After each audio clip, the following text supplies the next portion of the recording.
16 and 8. That's how many years it's been since we've seen a new Nissan Frontier and Nissan Pathfinder. Finally, that wait is about to end.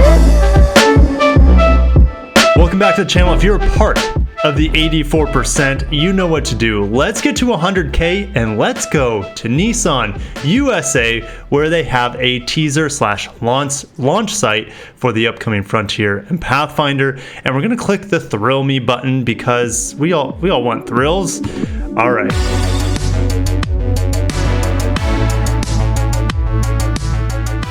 We could break that down frame by frame, and I'll show some of those frames in the video for you.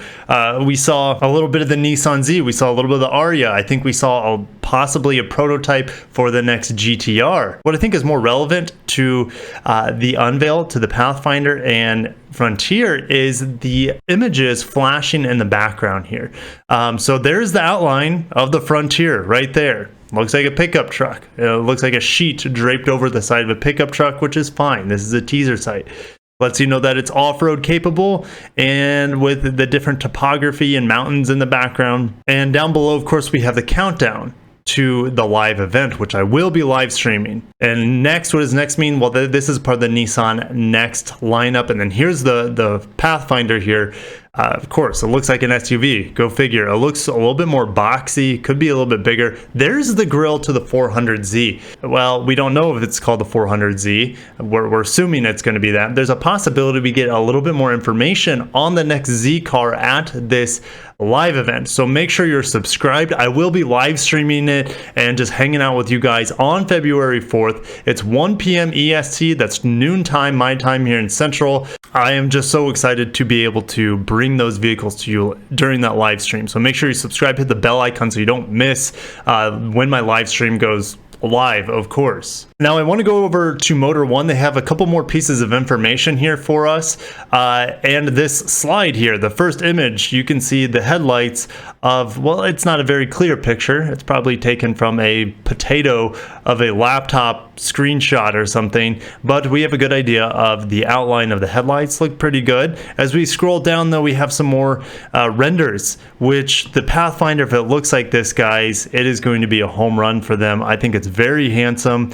I don't mind the V-Motion grille at all. I love these headlights. They look a little bit like the just recently redesigned Nissan Navara, and the fenders look really strong on this rendering of the Pathfinder. So we're going to get a larger infotainment screen. Big surprise. The car's ancient at this point, and the center console will have a shift-by-wire gear shift and electronic parking brake. Not really surprising there either. Now, mechanically, the new Pathfinder is reportedly shared its platform with the Ultima and Maxima, and a 9-speed automatic gearbox might replace the CVT from existing the existing models. Now, under the hood, they say it might adapt the 2-liter VC turbo from the Ultima we get in the QX50, QX55. Now, I've heard that engine could only be mated to a CVT. I don't know how true that would be. That would be super dumb if they designed it that way.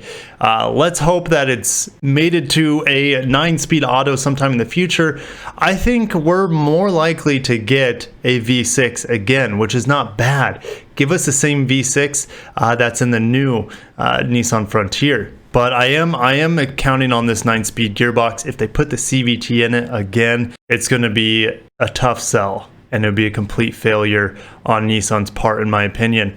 Now, next slide is, this was leaked from, I believe it was a Navara presentation when that car came out. Man, I love the looks of the Navara, but this doesn't look bad either. It looks a little bit more Toyota Tacoma-y, which is obviously its main competitor, but this is what the new Frontier should look like, or pretty darn close. They got some spy shots. Again, spy shots aren't that exciting on this particular vehicle, but what's under the hood is a 3.8-liter V6 that makes 310 horsepower and 281 pound-feet of torque. This is the engine I would like to see in the Pathfinder.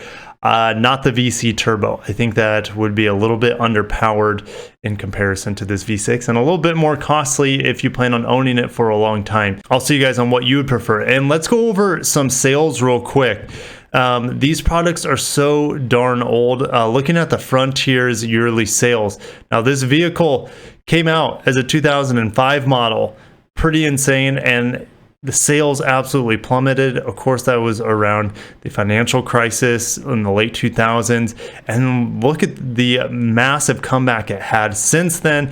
And then we had a huge drop off in 2020. That's no surprise. Obviously, the pandemic, but also Nissan just completely fell on their face, worse than any other automaker during the pandemic. So a new Frontier is definitely needed after, a halving or less than the sales from 2019 to 2020. And then looking at the Pathfinder, yes, we definitely need a new Pathfinder. Again, we got that new model here. That's a 2013 model year. And holy cow, it's dropped off the last couple of years. I feel like in 2018, that should have been a sign that they needed a vehicle, a new replacement vehicle for this Pathfinder on the market. It plateaued for another year, and then of course in 2020 it fell off the face of the earth. And yes, both of these vehicles are much needed. I'll see you guys on the comments on what you think the Pathfinder and the upcoming Frontier need. I think just having a new product for either of them is a good thing. The Frontier is going to be fine no matter what. Pickup trucks are going to sell well, and the V6 in it is what people are looking for in the Frontier anyways. Especially when like the Ford Ranger has a turbo 4-cylinder. There's a lot of people that would rather have a trusty dusty V6 instead. And guys, we have additional news today. Not going to leave you there. Subaru and Toyota. Subaru hereby announces it has completed its acquisition of shares of Toyota Motor Corporation in accordance with the Business and Capital Alliance Agreement in the news release titled Toyota and Subaru agree on new Business and Capital Alliance. That was in September of 2019.